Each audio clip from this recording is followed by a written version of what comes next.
माननीय राष्ट्रपति महामहिम द्रौपदी मुर्मू जी के साथ जो टिप्पणी की गई वो नई बात नहीं है, ये इनकी परंपरा में है, ये इनका पॉलिटिकल डीएनए है। माननीय सदस्य श्री रविशंकर प्रसाद जी।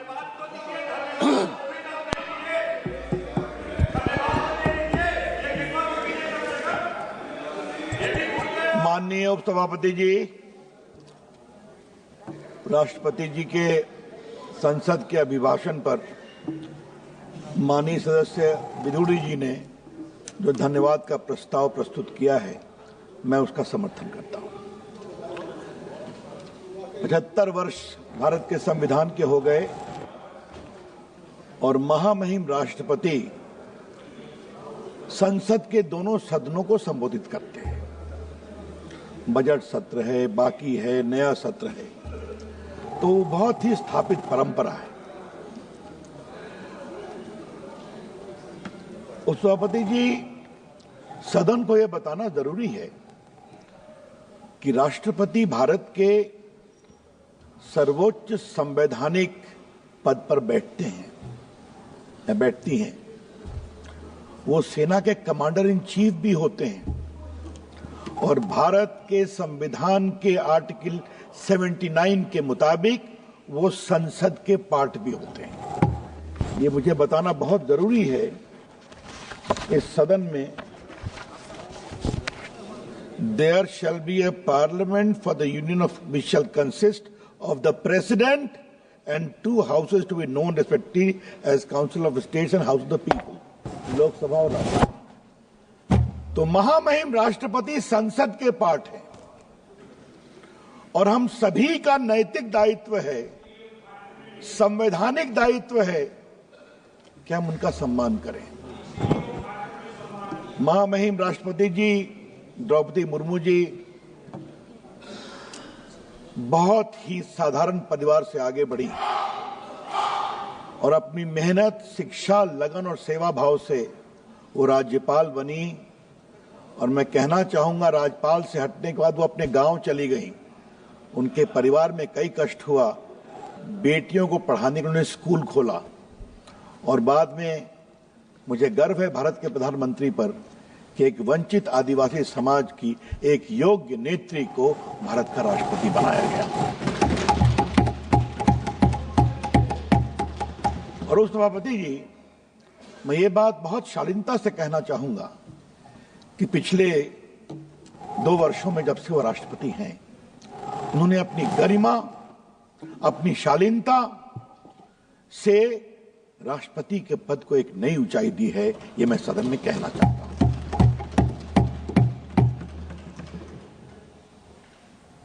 राजनीति में उस सभापति जी विरोध होता है, हम अपनी बात कहेंगे, वो अपनी बात कहेंगे, लेकिन विरोध का कोई अस्तर होगा कि नहीं होगा,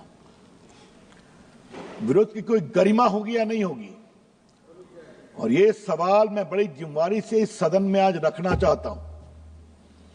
महामहिम राष्ट्रपति के उस दिन के उद्बोधन के बाद एक विपक्ष की बड़ी पार्टी की बड़ी नेत्री ने क्या कहा उनके बारे में? पुअर लेडी, ये शब्द है क्या? क्या मतलब है इसका? आज मैं बहुत गंभीरता से ये विषय उठाना चाहता हूं।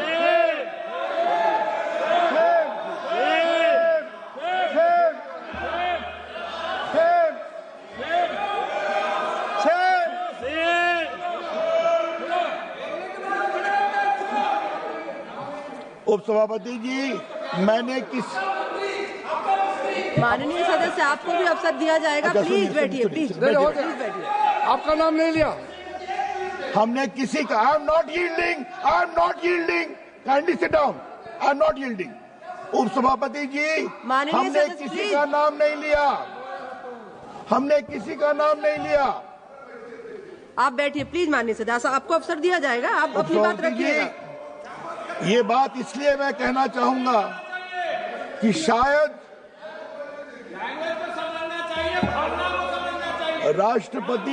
राष्ट्रपति भवन के द्वारा बोला है तो सुनना सीखो। शायद पहली बार एक प्रेस रिलीज करके उसका प्रतिकार करना पड़ा और मैं वो पढ़ना चाहता हूं। The President Office believes it might be the case that these leaders have not acquainted themselves with the idiom and discourse in Indian language as Hindi and thus formed a wrong impression. In any case, such comments are in poor taste, unfortunate and entirely avoidable. मैंने राष्ट्रपति जी के द्वारा जो टिप्पणी की गई है वो मेरे पास है और मैं आज इस सदन के ऊपर अपने भाषण में महामहिम राष्ट्रपति जी के द्वारा जिम्मेवार लोगों के द्वारा जो टिप्पणी की गई है उसकी बहुत भर्त्सना करना चाहता हूं। ये गलत है, ये नहीं होना चाहिए था और हम सबों को बहुत गर्व है महामहिम द्रौपदी मुर्मू जी पर जिस तरह से उन्होंने आचरण किया, उन्होंने भाषण दिया।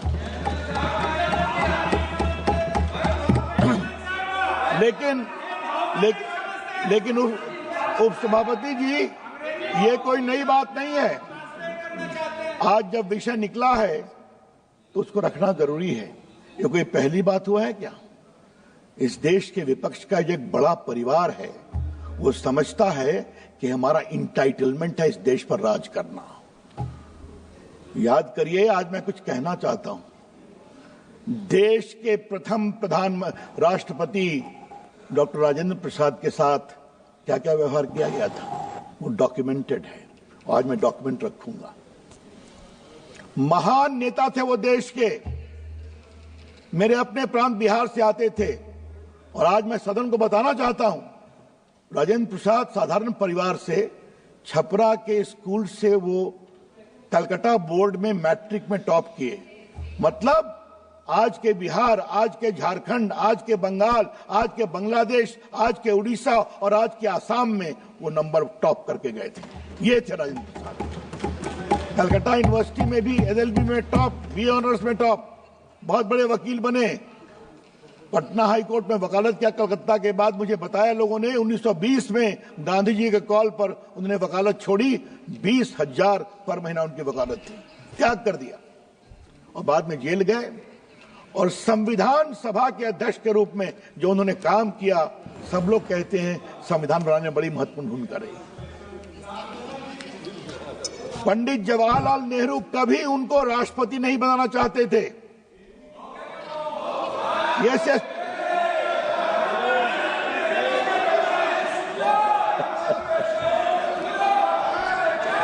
उपसभापति जी, दुर्गादास देश के एक बहुत बड़े पत्रकार थे। उन्होंने 1959 में एक किताब लिखी, India from Curzon to Nehru and after. मैं इसके पेज चैप्टर 13 में इसका विस्तार से जिक्र है कि नेहरू जी 52 में उनको राष्ट्रपति नहीं बनाना चाहते थे, 57 में भी राष्ट्रपति नहीं बनाना चाहते थे। और दो व्यक्ति, सरदार पटेल और मौलाना आजाद, इन दोनों ने कहा है बैठिए बैठिए सर, ये दुर्गादास जी देश के बड़े पत्रकार थे। और सर एक बात और जाने सर, ये बहुत जरूरी है सर, डॉक्टर राजेंद्र प्रसाद का निधन 63 में हुआ। उस समय भारत के राष्ट्रपति राधाकृष्णन थे। उन्होंने कहा नेहरू जी से कि मैं पटना जाना चाहता हूं, उनके अंतिम संस्कार में आप भी चलिए। नेहरू जी ने कहा मैं राजस्थान जा रहा हूं फंड कलेक्शन करने के लिए, मैं नहीं जाऊंगा और आपको भी नहीं जाना चाहिए।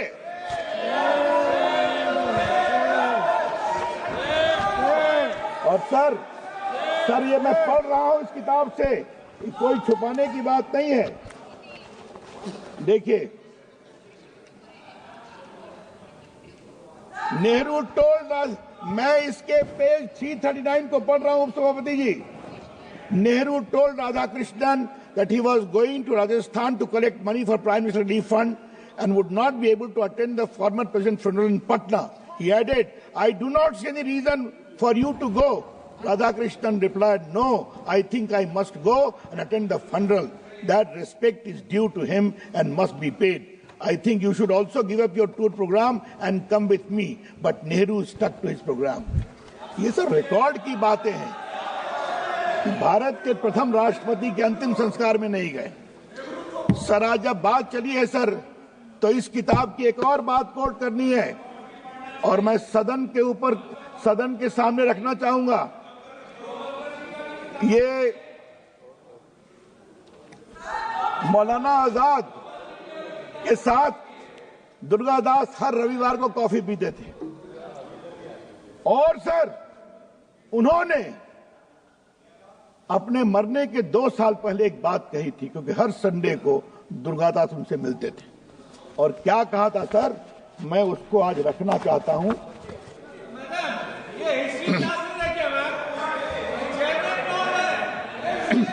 But Azad revised his opinion of Nehru in the last 2 years of his life.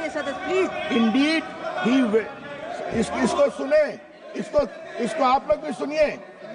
Indeed, he went to the extent of expressing regret for being unfair to Patel and asserting that he was sure that the country would have been better off if Sardar Vallabhbhai Patel had been the Prime Minister. What motivated this change? Toward the end of his life, Azad realized the best protection for Muslims was the goodwill of Hindus and a strong government. He told me he had come to the conclusion that Nehru policies has weakened the administration. ये सब 60 साल पहले की किताब में पढ़ रहा हूं।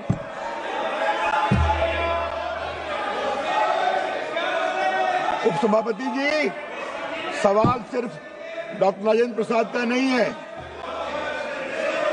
याद करिए, फखरुद्दीन अली अहमद थे भारत के राष्ट्रपति। इमरजेंसी लगाई गई थी, हम लोगों ने संघर्ष किया था और उनको बिना कैबिनेट के अप्रूवल के इमरजेंसी को साइन करवाया गया। ये राष्ट्रपति को सम्मान देते हैं ये लोग। ज्ञानी जैल सिंह के साथ राजीव गांधी का क्या व्यवहार था, ये सब रिकॉर्ड की बात है, ये हम सभी जानते हैं। और सर, प्रणब मुखर्जी को इन लोगों का बस चलता तो कभी भारत के राष्ट्रपति नहीं बनने देते, ये भी मैं कहना चाहता हूं। ये तो हमारी सरकार है कि उन्होंने सम्मान से काम किया और उनको भारत रत्न भी दिया। ये बात इसलिए मैंने कहा कि माननीय राष्ट्रपति महामहिम द्रौपदी मुर्मू जी के साथ जो टिप्पणी की गई वो नई बात नहीं है, ये इनकी परंपरा में है, ये इनका पॉलिटिकल डीएनए है। हाँ?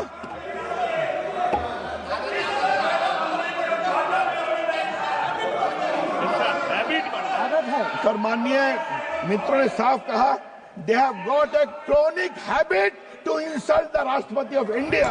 Let me tell you, ये उनकी परंपरा बन गई है और मैं बहुत जिम्मेदारी से बोल रहा हूँ। इसलिए मैं डॉक्टर राजेंद्र प्रसाद, राधा कृष्णन, फखरुद्दीन अली अहमद, जैल सिंह और प्रणब मुखर्जी और अब माननीय द्रौपदी मुर्मू जी, ये समझना बहुत जरूरी है।